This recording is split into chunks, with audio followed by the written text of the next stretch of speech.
I'm Joyce Hornady. You might say accuracy is my business. I make bullets. You are listening to the Hornady Podcast. Thanks for joining us and enjoy the show.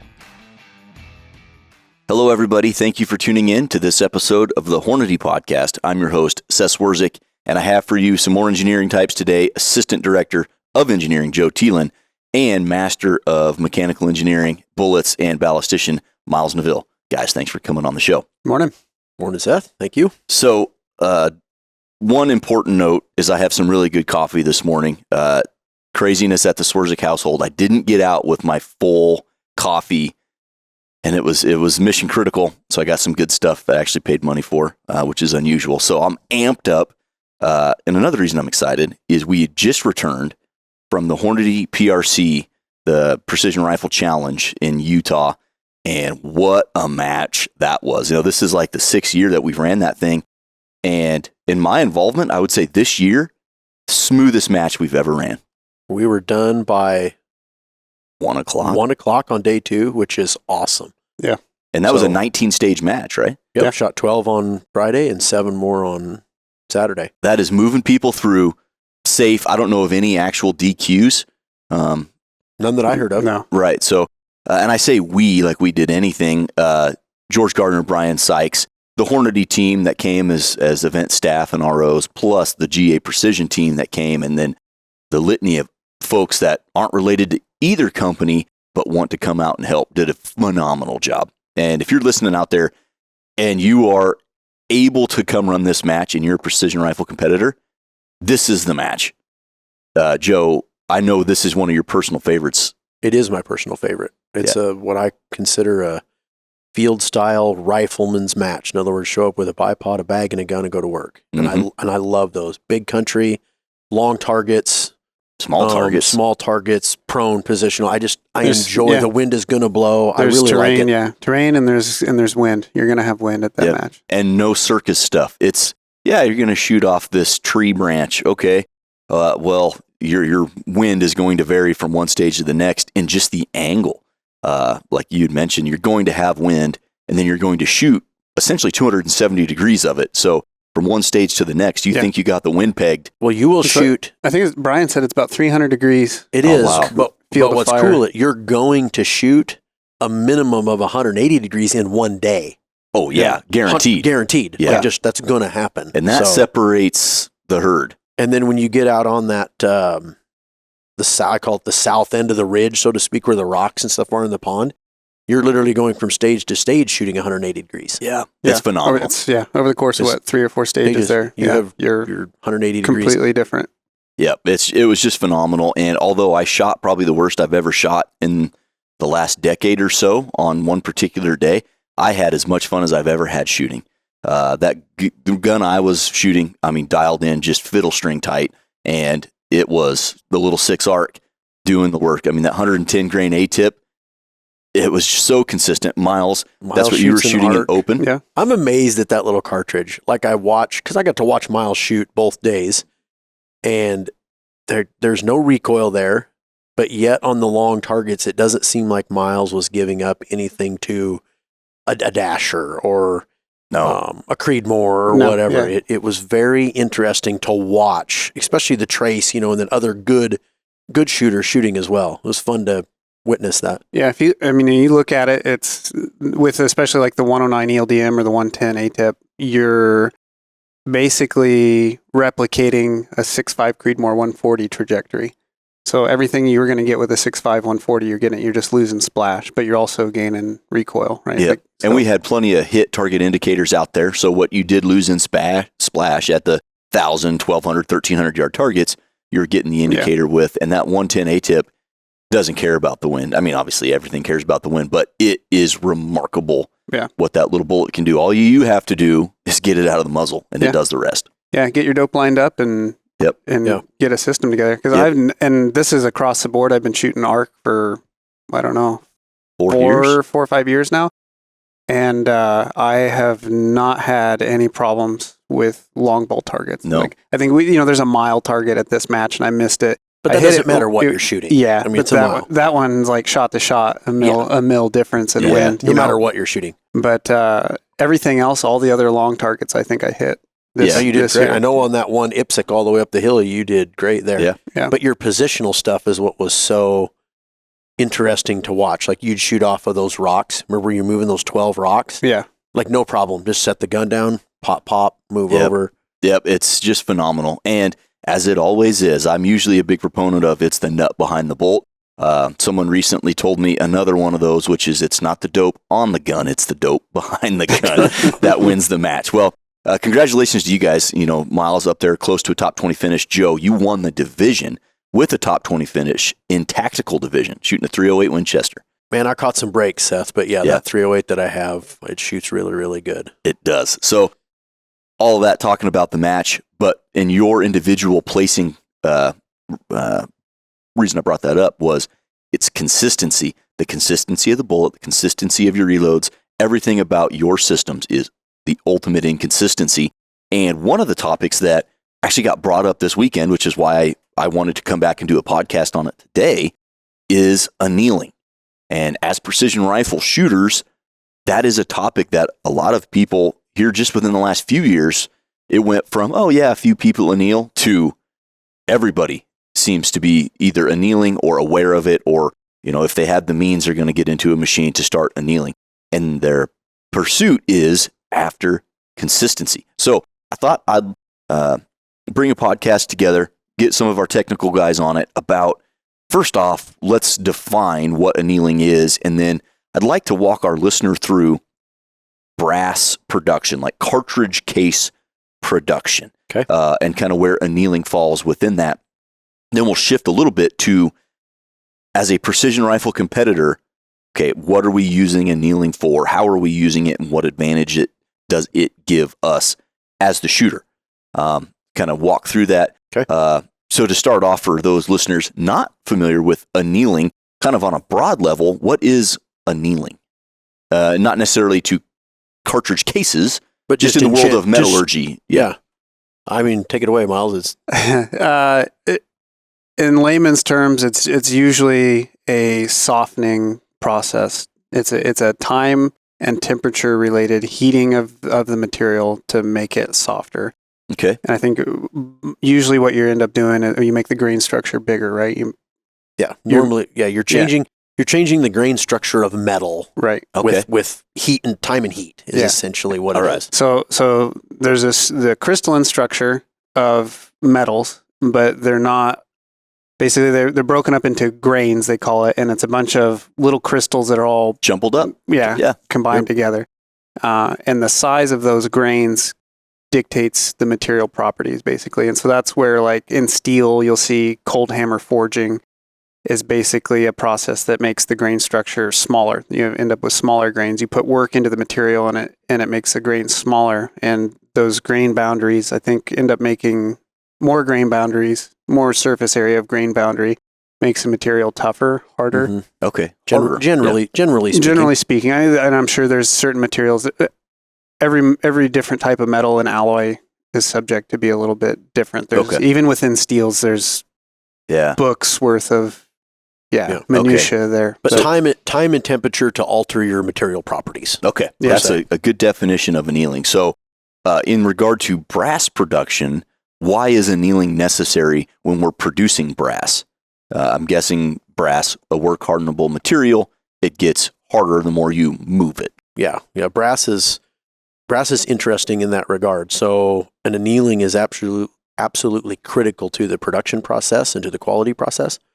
So when you're building a cartridge case and you start out with, say, a cup, Mhm. and you draw it out into a tube, Yep. you're cold working it. You're working that brass. That's the only way to make brass harder, tougher, stronger, is to cold work it. You elongate the grains. You work the grain structure. Okay. Well, when you do that, it can get brittle if you do it too much, and it'll break. It'll snap. Mm-hmm. Gets So weak. then you have to anneal it to Change the grain return structure. to change the grain structure to get it back to you're growing those grains, and then you can stretch them again. That's what makes brass, 260 material so cool, is you can get like 80-90% elongation out of that material, which there's very few materials you can work that much by cold work, anneal, cold work, anneal. Yeah. So that's why it's a perfect candidate to make cartridge cases. Absolutely. So in the world of cartridge case manufacturing, we obviously have to anneal it.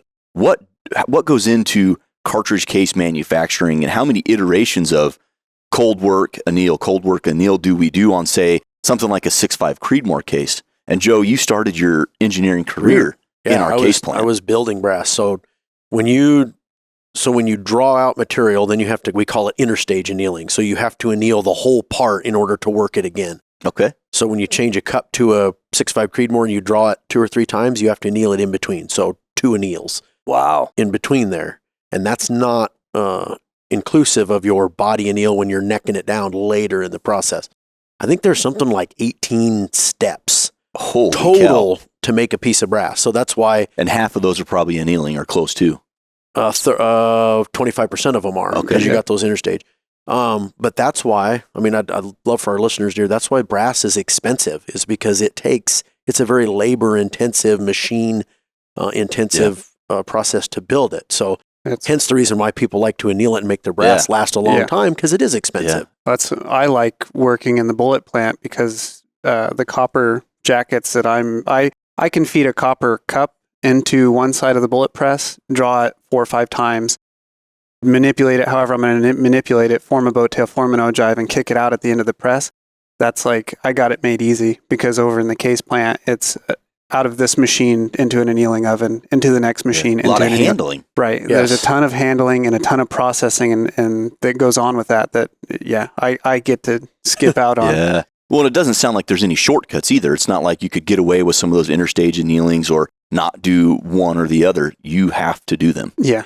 You'll reach too much cold work in the material. You'll try to work it more and it'll just split, crack on you. The 22 Advanced Rifle Cartridge easily outperforms all other 22 caliber cartridges in its class, producing 22 250 performance in an AR-15 platform. The 22 ARC is engineered to take full advantage of the most aerodynamic 22 caliber bullets. This means tighter groups, increased accuracy, and an exceptional shooting experience. 22 Advanced Rifle Cartridge from Hornady. Okay, so under annealing will create brittle brass. Can you over anneal your brass? Oh. Yeah. So that's we'll talk more about that when we get into like personal at home annealing. Yeah, but if you over anneal it, you ruin it. Okay, there's no getting it back. There's no getting it back. Mm-hmm. It's gone. Okay. So so that's why we as manufacturers have to be very careful. But if you're going to anneal it at home, you got to be careful. So, and we can talk about that more later. Yeah. But awesome. So it sounds like quite a lengthy process. And one of the points I'd like to bring up is exactly like you said. To manufacture cartridge cases, 25% of the 18 steps or so is annealing. And so all brass is annealed many, many times. And when I was working up in tech several years ago, I remember I would get the phone call or you'd hear the people at the matches talking like, oh, I like to use, brand whatever brass because it's annealed. And, the Hornady brass isn't annealed. And you would hear that because there's our brands that will, when you anneal it, it can discolor it. We do a finish cleaning on almost all of our brass that takes those anneal marks off. Correct. So I just wanted to bring that up and point out that, yes, all brass is annealed many, many times over, whether or not that final polish is done or not. You look at 6GT from GA Precision, those anneal marks are left on. On purpose, yeah, on purpose. One, you don't have to go through that final cleaning process, so it's probably a little cheaper there. And two, there is a following that, match brass has anneal marks on it, so just leave it like that. Right. I mean, a lot of military brass is that way, as well. Mm-hmm. And I think I looked into this one time, and I believe it's like between 4 and 7 annealing stages total for a lot of the bottleneck rifle cartridges. Wow. From start to finish. Yeah. So there's no getting away from that. Like, you cannot make a piece of bottleneck rifle brass without annealing it several times. Correct. 100%. You'll have a pile of broken brass bits if you try. Well, if you don't anneal it, you won't even get it drawn out into a tube. Yeah. Like if you don't, it will not draw out. So when it gets brittle like that, does it get brittle in a linear fashion or like in a, like a radial fashion, or how will it separate or break? It really depends on how you're working it, right? Okay. So if you're drawing it into you're elongating a tube, it will snap off radially around there. If you finished a case and you don't neck anneal it and you put a bullet in it and you shoot it and expand the neck out, it'll split vertically. Because it's pulling apart. Got it. Okay, because I see that typically with brass. It's just straight up worn out. It'll split the neck vertically. Versus something like a case head separation from excessive headspace, which is not necessarily related to how hard the brass is, but that's radially. Yep. So changing gears now a little bit, we talked about how brass is made. Now, Hornady uses a combination of annealing methods. What is the common method to annealing brass in, say, the Hornady factory? When I started, it was all flame. Everything was a gas train and flame annealed. We've since then moved on and done a lot of induction stuff now, which is nice. You don't put all the heat from the open flame into your plant. It does a nice job with, you don't got the oxidation from the flame on there when you induction anneal it. So it's a nice, clean way to do it. Sure. But you have to really pay attention. You have to have really good induction systems to induction anneal. Okay. If you overcook it in the microwave by a few seconds, it's over. It's over. Yeah. So you just have to be very careful. So for the guy at home, there are a few methods to annealing at home. And so I think, one of the first ones that I saw was the, system similar to the Anneal Ease. Our main man, Preston, back here on the camera, he actually did a homemade jobber built with JB weld in a pie tin or something like that. And it actually turned out quite well. Preston, how'd you do that? Yeah. Mine just didn't have a feeder system, but it's essentially the same thing. And most of the parts I just got from eBay and kind of figured it out. Riveted it together, a motor with a rheostat. Yeah, it had a box, and it's got a motor and a rheostat, and yeah, it was back when I was creative. Yeah, and so you've got a jig that holds the torch. And did you use Tempolac to figure it out? I did get some by the end of it. I know that's going to drive some people crazy. I just didn't even use it because what I found was I could turn the lights off in the room, and then once that brass gets to that critical temperature, I would just know what that is. And I thought that the Tempolac was a little bit more inconsistent than just my looking eyeballs. At it. Really? Okay. But we've moved on since then. I haven't used it in a long time. No, but that was cool. That was years ago when annealing was becoming more popular at home.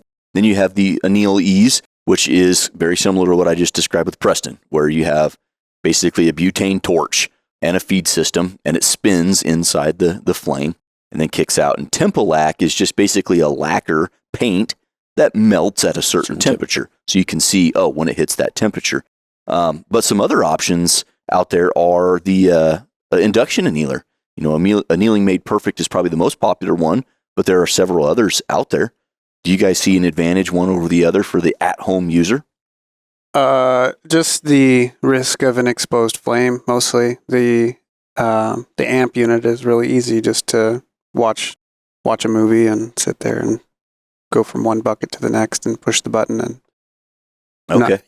not really have to worry about it. And there's much less setup. Basically, you go look on their website for the chart for the brass that you're using, you plug that code in and then just hit the button. And it's that easy. Pretty user friendly, yeah. So the flame anneal is brutally simple in that there's a flame and then there's the brass in there. What is induction annealing? How does it provide that softening, if you will, or the grain structure manipulation compared to an open flame?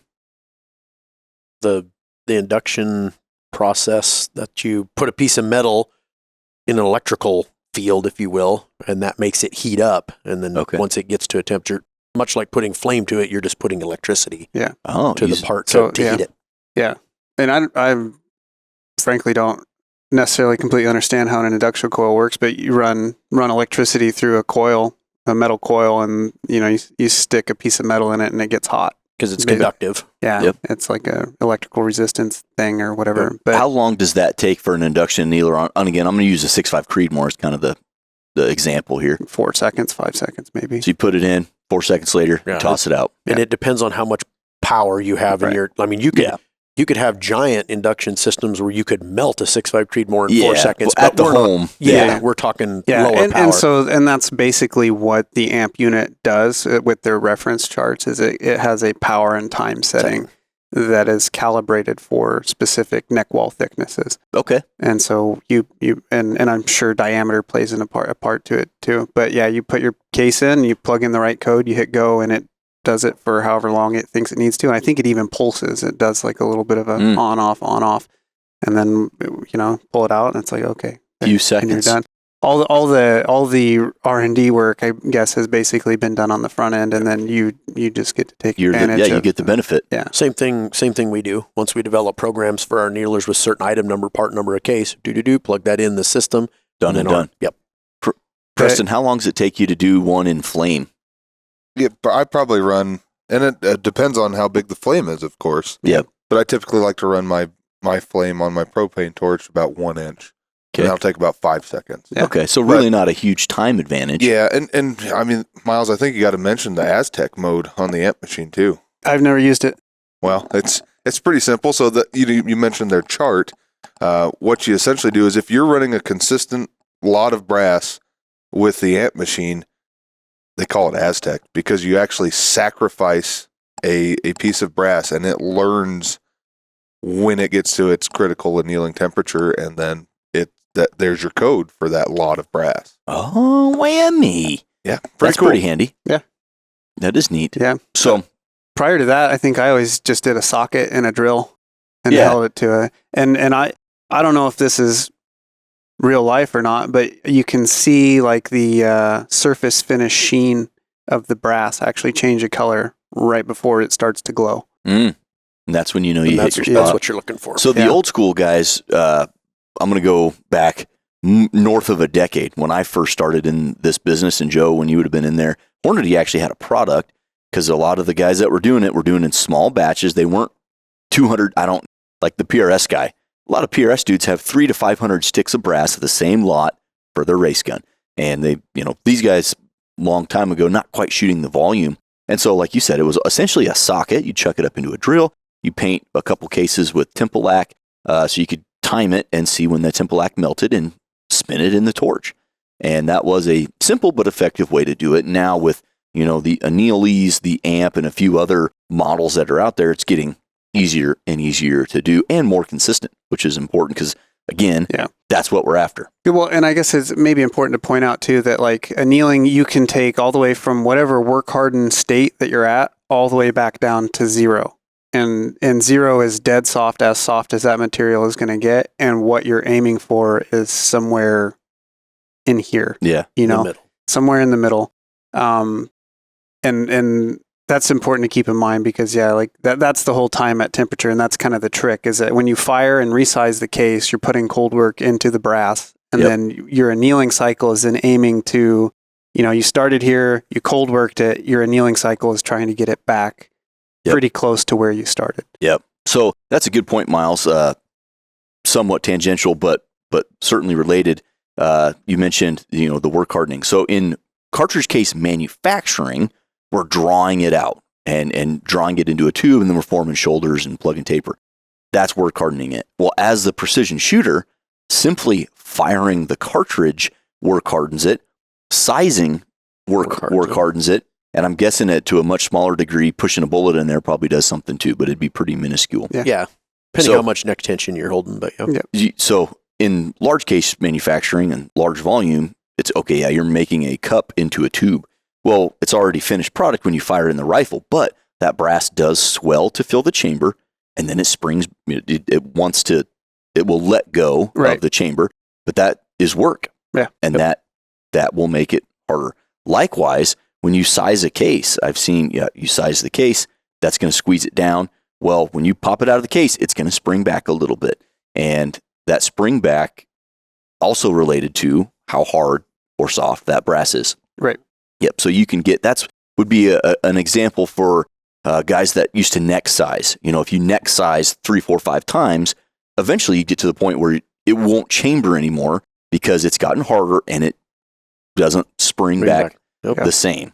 And so that's an important reason why you would anneal at home. So let's talk about some of the benefits for the at-home annealer. And I think the first one is really simply just longevity. Brass life. Absolutely. That's the primary. Primary one. Yeah. Yep. So if you didn't anneal and you just ran a cartridge case at 58,000 pounds, let's say, it lasts a pretty darn significant amount of time. Preston, correct me if I'm wrong, you have a 6.5 Creedmoor case with 19 firings on it. 21. 21 firings on it, never annealed it. Never. No. And that was a 57 to 58,000 pound load. So, And it'll still hold a bullet, but the primer doesn't want to stay in there too much. So that was its failure rather than actually the neck. rather than actually splitting. That's remarkable. Now, in the precision space, most people are running juice to the darn gills, it seems like. So that brass is just working that much more. Look at this. 100 free bullets when I buy these select Hornady reloading tools. Wow, 500 free bullets with certain Hornady reloading presses and kits. Well, what do they have? Let's get loaded. There's no better time to stock your reloading bench. Choose from the most durable, precise, and convenient tools on the market and receive free bullets to get you loaded. Visit Hornady.com for further details. Next time we get loaded, I'm buying. Right. And so this gets complex because it's really dependent on the fit of the brass to the chamber and your size die. and then the brass in your chamber to your size die. Yep. Because your size die is always going to be a little bit smaller than your chamber. Mm-hmm. How much smaller can sway brass life longevity pretty dramatically? 100%. And then how hard you set that shoulder back if you full length size is huge too. So like belted magnums will never last as long as a shoulder breaching cartridge. Yeah. Because you're bumping the shoulder way back, like a Win Mag. Right. You cannot, Win Mag, man, you might get 4 or 5 firings out of a case just because of the interaction if with you're the full chamber. length size. Well, and unless you get a matched chamber ream or die setup that is set to headspace off the shoulder or just barely bump the shoulder back. Could do that. But yeah. But like in Joe's example, you buy a 300 Win Mag off the shelf, you buy some ammo, you shoot the ammo, you're going to resize it, you set it up for a full length resize. Right. Your headspace is controlled by the belt. Right. So you could be knocking your shoulder back 10,000ths of an inch. Yeah. Versus, in the precision world, a lot of people looking for that 1 to 2 thou worth of shoulder bump. Right. Yep. And that's why Preston got 20 firings out of that piece of brass. 6.5 Creedmoor chambers, and they're all set up to be matched, so to speak. Right. So there's minimal work being done. Yeah, and he set that die up, I'm guessing, to bump 2 thou. Another way that you can control your headspace that we talked about in some reloading videos or some reloading podcasts, when you pull that expander back out, that'll want to pull your shoulder out too. So if you use a match bushing without an internal expander, that will help your shoulder stay where you put it coming out of the die. Or you can call in to Ben and get a custom die made that matches your chamber right. exactly. You fire a case and then you want it, exactly how much you need to squeeze it back in, and he'll make you a die. Yep. So the first and foremost reason that you would explore annealing at home is quite simply to make your brass last longer. Right. I would say you typically get 5 to 8 firings out of a piece of brass, out of a batch of brass before you'll start getting neck splits. Mm-hmm. And some will be more. Yeah, give or take. Yeah. But that's a good. You might get 10, but you at some point in there, some percentage of them are going to start splitting on you. Okay. So the next I've heard is bullet seating consistency. That's another reason people like to anneal, and they anneal every firing because there's tools out there now where you can measure your bullet seating force, and they see more consistent bullet seating force. Do you guys see that as a big advantage of annealing, or something that is a benefit, although, maybe not discernible? What do you guys think? You can definitely feel the difference. Okay. Can you shoot the difference? From virgin case to 5 times fired, you can feel the kerchunk when you push the bullet into the mouth of that case. I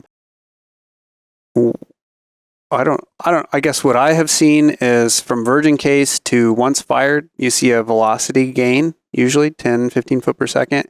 And I think I don't know, that's something with the whole case, I think, forming.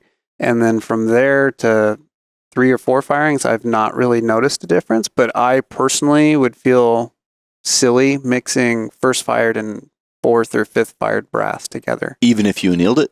If I annealed it, not so much. Okay. But I think that's like when you say consistency that comes from annealing, I think it's from multiple different life cycle points. If you're annealing it, I feel a lot better about mixing those. I personally don't do that. I run everything through that whole group of brass. I run all of them through a firing and then anneal them if they need it or whatever, but they all go through the same batch process at the same time. And that, whether it's necessary or not, or whether I can shoot the difference or not, that's just kind of a peace of mind thing that I do. Sure. What do you think, Joe?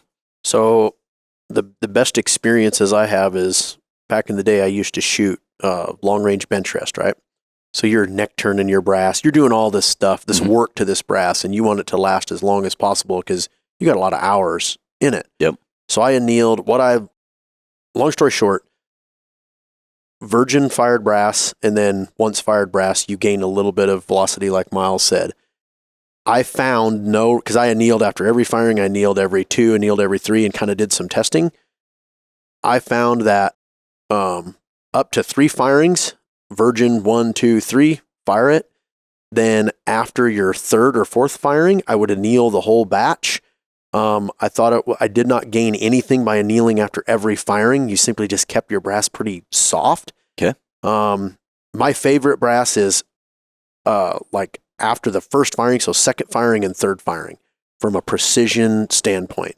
Your 2, 3, 4 firing is money. That if you anneal it, I would like to get a firing on that brass, and then again, 2, 3, 4 firing, what I'm going to consider maybe peak performance, if you will. That's and I don't know that I have any data that says this is just anecdotal. Your experience. After thousands and thousands of rounds downrange and brass life and consistency and EVs and groups and all that stuff. That was my general rule of thumb. Okay, that's good to know. So, in regard to the bullet seating pressure, that is now measurable with a lot of the tools that are out there.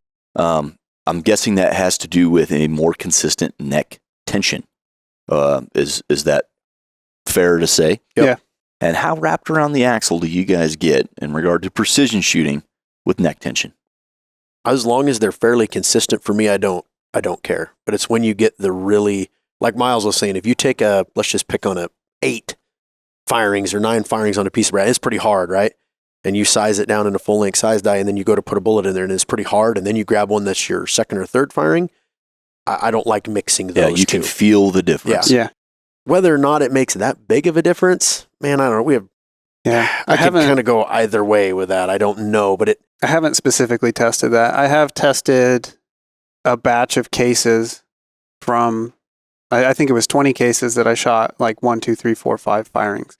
And then maybe annealed and shot them again. I don't remember exactly what I did, but my general takeaway from that, from what I remember, was that there was that velocity boost from virgin to first fired, and really nothing in there that got me too worried as far as ES and SD. Okay. But for like field style shooting, I guess we call it. But for F-class bench rest, maybe there's more voodoo to that, worth looking into. But I haven't got around to playing any deeper in the weeds than that. Yeah. So do you guys think outside of the more consistent neck tension, more consistent bullet seating, and the increased longevity, have you guys witnessed any increase in pressure and velocity numbers or actual accuracy?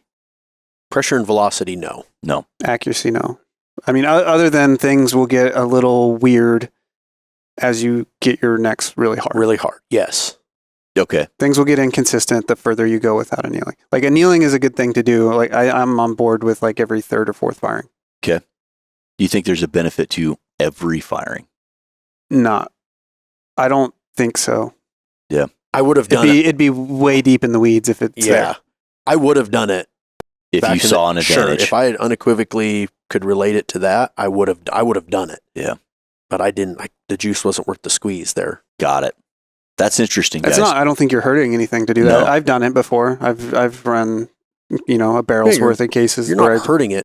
The one thing that I would say we're talking about precision in the shooting, but one thing that you really have to pay attention to is once you anneal from harder brass and then make it soft, when you full length size, if you're bumping your shoulder, you will move that shoulder back 5 to 8 thousandths compared to bumping it 2 with harder brass. brass. Yeah. So make sure that our listeners get that. Oh, that's a good hey, point. I just annealed and now I set my headspace back 8 thousandths and I didn't want to do that. So that is a benefit, I guess, to annealing every time or that's every what I'm saying. other. Guys may want to anneal just because they don't want to mess with their die setting, if you will, as their brass gets harder. Yeah, because you will have to squeeze it in the die harder to Okay. get the same bump as you put more firings on the brass. Got it, guys. Well, thanks for sharing that. That's kind of our anecdotal experience with annealing. I have no background in annealing. By the time I had gotten to the point in competition where I should probably start considering that, I got out of competition for the most part, or at least high volumes of competition. So I have no experience in it. But it is fascinating to see the average competitor become so good. It's just incredible. Now you say, okay, yes, we do recommend annealing whatever you want, every firing, every second, third, fourth firing, whatever it is. Well, let's talk about the other side of annealing with, if you anneal too much, can you anneal too high up on the body or too low on the body, depending on how you look at it? And what happens, in cartridge case manufacturing, okay, we catch that, that's a problem, and that gets scrapped. As a reloader, you get your first flame annealer. What do we need to be watching for, or even an induction annealer for that? What do we need to be watching for? Can where do you draw the line physically on the case that you can't anneal below that? And what happens if you make that stuff too soft? So, if you put too much time and temperature to a piece of brass, you will make it soft throughout the whole thing. And if that softness gets down to your base, to where your head is, you now have as Miles says, a peanut butter case, and your bolt won't open. I mean, you're in trouble. So what I always do, I always tell people when they were talking annealing out at matches or whatever, make sure you start conservative. So if you think you want to anneal for 5 seconds, or you're looking for this temperature or the discoloration on the brass or whatever you're going to do, err on the side of caution. Like, don't anneal it as much, because you can always anneal it again, right? Okay. You're not going to hurt anything. You can add a little more to it, but make sure you always err on the side of caution. I've heard of guys say, man, I got it in there and I turned the lights off and I put it in the flame on there and I get into where they just start to glow up on the neck or the mouth. And that always makes me cringe, because I'm like, man, you were on the edge of going way too far, because that heat propagates down that. You hear that, Preston? Yeah, and I think it probably depends on the particular case too, right? Well, how 'Cause long, if, how if you're long doing it is and how big it, because it's just a a heat. 300 PRC versus an arc, you got a little 100%. bit You got of grace. You have a little, you Because have it more takes grace longer to propagate to it. the heat to propagate Yeah. down to the head. But with annealing, you're talking 600-700 degree temperature of your part, and stress relieving is 400 or 500. Well, when you're talking in metal temperature, a couple hundred degrees Fahrenheit is not very much. Like, that can happen in a couple of seconds if you're pouring heat to it. The 1200, 1800 degree torch. Or, Exactly. Whatever. Yeah, exactly. They're 1,800 degrees, and you're trying to get to 600-700 for a couple of seconds. So I just like to make sure everybody just be cautious, because you don't want to go ruin your 300 pieces of match brass. Be like, oh yeah. I'd say if you see it glow in daylight, you went too far. You've cooked it. The Hornady Security Fireproof Keypad Safe. With a heavy-duty 16-gauge steel body, extra-thick 8-gauge steel door, and 4 1-inch diameter locking lugs, the fireproof safe achieves a fire rating of 30 minutes for up to 1,400 degrees Fahrenheit. Both the interior and adjustable shelf are covered in a protective carpet that offers flexible storage configurations while safeguarding valuables from damage. The Fireproof Keypad Safe from Hornady Security. And there's no way. And I'll also say, like, because we talked about the annealing mark on the brass, that kind of brown, blue, whatever, It's like a purple. blue, yeah, purple. That is not a consistent method to like gauge if you made it or not. I guess it's That very depends on the brass, surface, the color, like the surface surface of it. condition, and Absolutely. if there's any contaminants on it, like it can change that. While you can anneal it the exact same cycle, one will have that really pretty, brown blue transition, and then the other one will almost look like you didn't do anything to it. And they're both annealed. Yeah. So you can't judge that book by the cover. Right. Correct. Yeah, No. I found that was a cleaning thing for me. When I went to wet tumbling, I noticed that the discoloration was far less than just dry media tumbling. Yeah. And that's the surface condition of the brass. Because like back when I annealed all those cases, I brought them into the shop and went and diamond point hardened them. So I was checking my anneal with our production diamond point hardness to understand exactly what I was getting for an anneal. Yeah. So, I mean, I had it down where, hey, this is, if I run it through at this time of temperature, I get 115 to 135 diamond point. I mean, I had it nailed, just like we would in production. That's a nice little tool to have in your tool belt. So that's why I would always tell people just, hey man, because if you're at 100, if you're looking for 120 diamond point and you get 140 as a user, who cares? You're safe. You're good to go. Your longevity. You're safe. You're going to get the longevity. You're going to get the consistency, the bullet seating force. All of those things are going to be just fine at 140 or 50 versus getting it to 120. But from 120, if you go down to 95, you're in trouble. Right. You went way too far. Yeah. If you can squeeze the mouth with your fingers You have and oblong it, it's too far. it's too far. Yeah, And they won't hold a bullet at that point too. A lot of them, and like a lot of times you'll see the bullet, and you can just push the bullet over easily in your hand and pull the bullet out. And that's no good for you. No good at all. Well, I appreciate you guys sharing the anecdotal stuff. Like I said, it's definitely a hot topic in the world of precision rifle right now. And more people doing it. The machines aren't horribly expensive in the world of precision rifle anyway. And it's good to do. You get longer brass life. You get more consistency. And whether or not we can actually demonstrate the accuracy or pressure and velocity advantage, we do know it's not hurting anything and it's making your brass last longer. You're getting more consistent neck tension. And that's all good things for the precision rifleman. Done properly, you should do it. Yeah. Excellent. Yeah. You'll get 2, 3, 4 times the brass life out of your cases. And won't give up anything else. You won't give up any accuracy or PV. It won't hurt you. Right. So it sounds like one of those things where, as far as tangible results outside of longevity, you might have to ride the fence. Maybe it does, maybe it doesn't.